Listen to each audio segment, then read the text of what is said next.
We have labs in our equipment because we're developing bioweapons, and those bioweapons are using all kinds of new synthetic biology and CRISPR technology and genetic engineering techniques that were not available to previous generation, and they can make frightening stuff. We were tricked into Iraq by the neocons, who told us that Saddam, who had something to do with the World Trade Center, which was a lie, that he had planted the anthrax attacks that came 5 days after the World Trade Center, which was a lie. That turned out to be, the intelligence agencies and the U.S. military at Fort Detrick. That anthrax the FBI found came from Fort Detrick. So it was somebody in the U.S. government who sent it to Patrick Leahy and Tom Daschle, who were the two senators in the week after 9/11 who were trying to block the Patriot Act. And it shut down Congress, and the Patriot Act went through. And really? Yeah.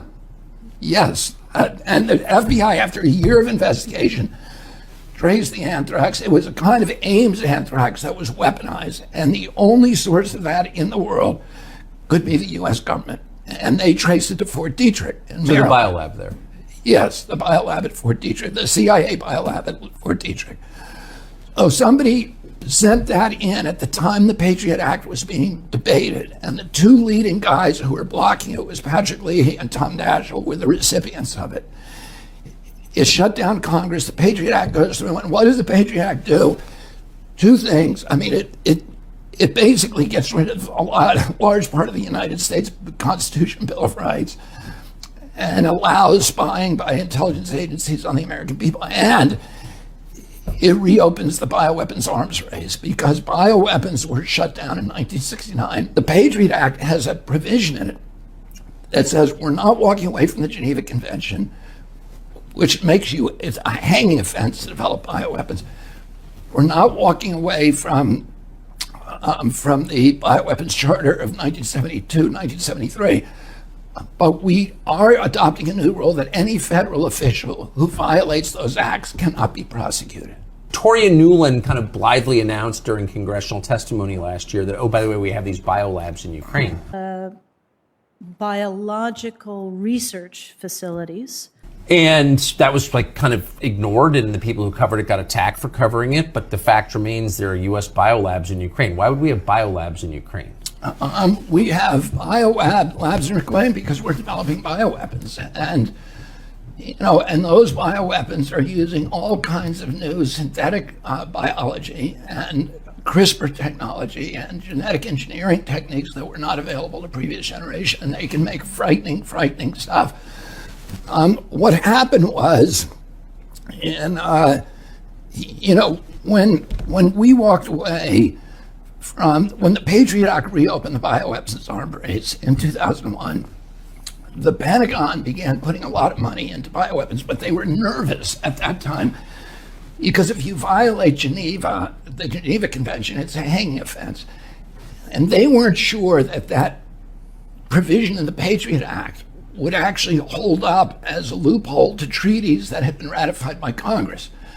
So they were nervous about actually going full force into bioweapons development. So they transferred the authority for biosecurity to one agency in the HHS called the National Institute for Infectious and Allergic Diseases, run by Anthony Fauci. So Anthony Fauci got all the responsibility for bioweapons development. He got at that time a 68% raise from the Pentagon in order to do that work. So, and that's why he was the highest paid official in the American government. Every bioweapon needs a vaccine. So you develop them side by side, because in 100% of the cases when you deploy a bioweapon, there's blowback. Your side also gets sick. So in order to deploy one offensively, you need a vaccine to counter it. So you need to vaccinate your team before you deploy it. So those two things are developed through a field of science called gain-of-function science, where you take an infectious microbe and you amplify its infectivity, or you make it jump species, so it may kill monkeys, now you make it kill humans, and you adopt it that way. And there's all kinds of methods, and then you make it immune to antibiotics and to therapeutic drugs and to other therapies. So it's actually the inverse of medicine. For 2,800 years since Hippocrates, doctors have been trying to figure out how to make microbes less infectious and less deadly, and developed antibiotics and therapeutics to do that. Well, the guys who are involved in this, there's 36,000 what are called life scientists, but they're actually death scientists, who are now employed full-time in developing, microbes that can be used to kill people. But given the experience we just had 3 years ago, Yeah. where a virus from a biolab Yeah. overturned So the world. let me just finish this brief history about what Yeah. happened. In 2014, 3 of those microbes escaped.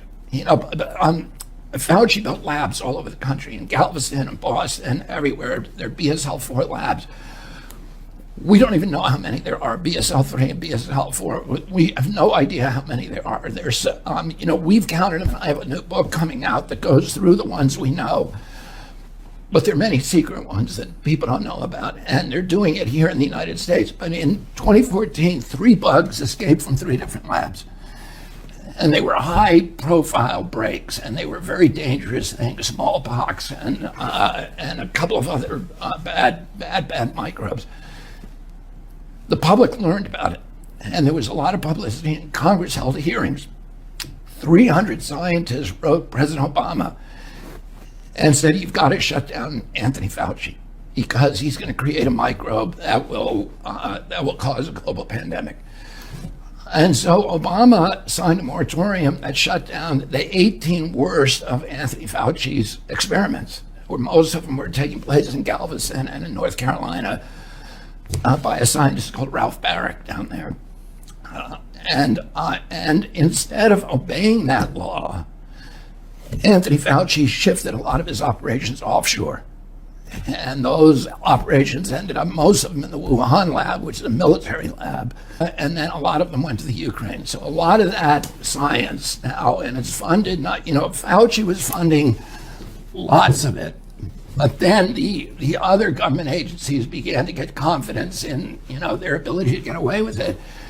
And most of it is being funded by the Department of Defense. Most of all, the biggest single funder is USAID, which is, a CIA cutout. Do you think the lab leak was a leak, or was it intentional? The best science shows that it indicates that the people who were working on a particular coronavirus technology that was taught by Ralph Barrick, it was developed by the U.S. government with NIH money. It was then taught to a group of scientists, Xi Zhengli, who's famous, the Bat Lady, and then her assistant, Ben Hu, and a couple of other scientists at the Wuhan lab. Barrick taught them 2 things. He taught them, 1, how to engineer the spike with a furin cleave that could attach to the ACE2 receptors of the human lungs and make people sick and spread, through the air.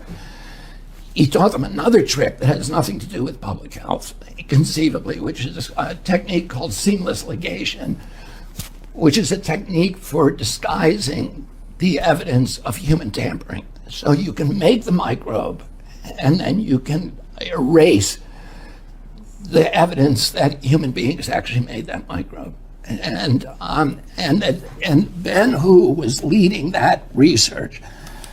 Ben Hu then got sick with 2 other of his fellow researchers, and they ended up in the hospital with COVID symptoms in November of 2019.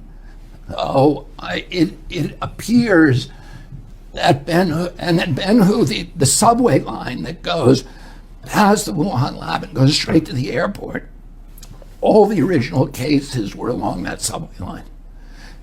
And so the intelligence agencies that are actually being honest about that, and most of them are not, believe that Ben Hu and 2 other researchers got sick that the most likely scenario is that Ben Hu and 2 other researchers who were working on infectious coronavirus bioweapons got sick and they didn't know it. And so they were riding that subway line every day and infecting people before they actually got symptoms. And that's probably what happened, but nobody knows.